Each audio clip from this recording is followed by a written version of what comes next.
It's not quite overreaction season. We've kind of passed that point in the NFL schedule where what we've seen on the field is what it really is.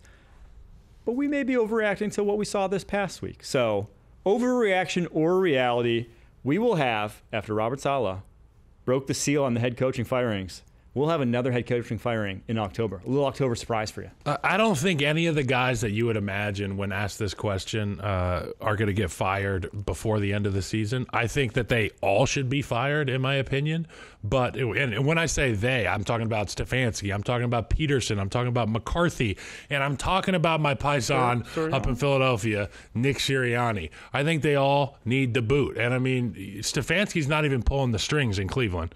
So you can't convince me that he is the head guy there. There's another head guy in Cleveland. I think it is an overreaction to firing in October, but a reaction about what's going on with these teams. If I'm Kevin Stefanski, I'm just resigning, dude.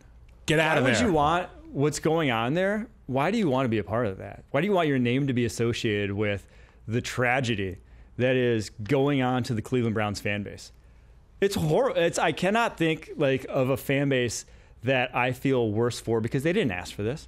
They didn't ask to have the amount of, and then you draft your second round pick and he has domestic violence in the preseason. They have just so many character concerns throughout this roster of guys that just, you got to root for them now.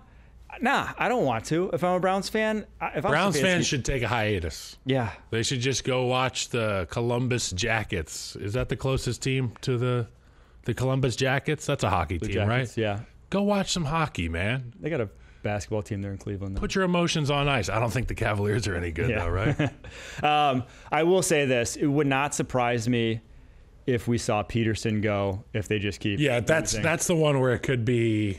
And the other right one now, I could find interesting, I know Jerry probably doesn't want to, but the Cowboys have a penchant for getting their ass kicked. If they just keep getting blown out, because that's the second time this year, almost third time, it almost happened against the Ravens too, but they just got their butt kicked against the Saints. If they just get on the ropes and lose by 30 again, it's kind of like Brandon Staley last year. I don't think they wanted to fire him, but everyone quit.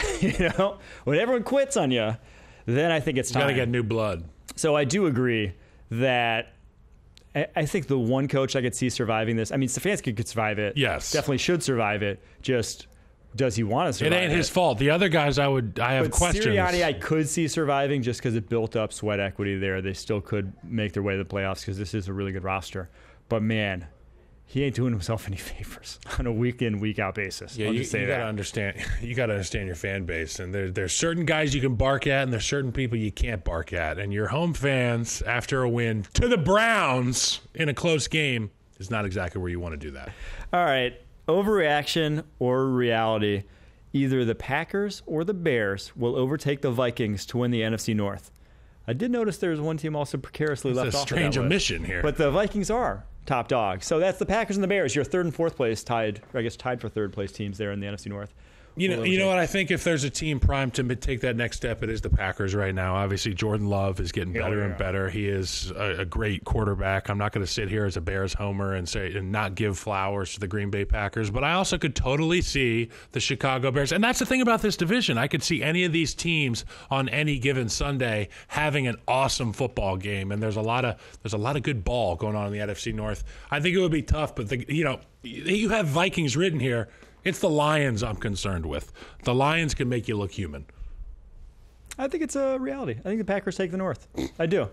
I think they're back healthy, and the defense looks, shall we say, the best defense since 2015. 17 turnovers in 6 weeks. I mean, there's so many different ways that these teams are getting it done in the NFC North. They finally have playmakers. The turnovers, a lot of people preach turnovers. You got to have dudes that can create them. Yep. And they finally have guys that can create them. All right, last one. Quick here. Justin Fields has earned the right to start the remainder of the season for the Pittsburgh Steelers. Overreaction, reality? Reality, I would change the word earn to the Steelers' situation roster-wise has led to Justin Fields having the right to start the remainder of the season. And there's just things that Russell Wilson can't do that Justin Fields can do. We've all seen it as Bears fans, as Steelers fans this year. There have been a handful of plays in these games where he just makes it happen physically. Mike Tomlin gushes about this guy's X-factor ability with his legs. They love it. The guy's a horse. He walks by you and you're like, damn, that's a thoroughbred right there. Justin Fields makes things happen for the Steelers, but TJ Watt, two forced fumbles, that guy keeps you in ball games. There is no untapped passing game in this Pittsburgh Steelers offense. It doesn't exist. When you got the receivers, they do, and the offensive line, they do. It's going to have to be a ground game. And right now, Justin Fields gives you far and away the best ground game. 59 rushes, 11 carries, 2 touchdowns this past week. Yeah, that's a reality. Justin Fields should be. When you're in a bind, he's the guy that gets you out of it.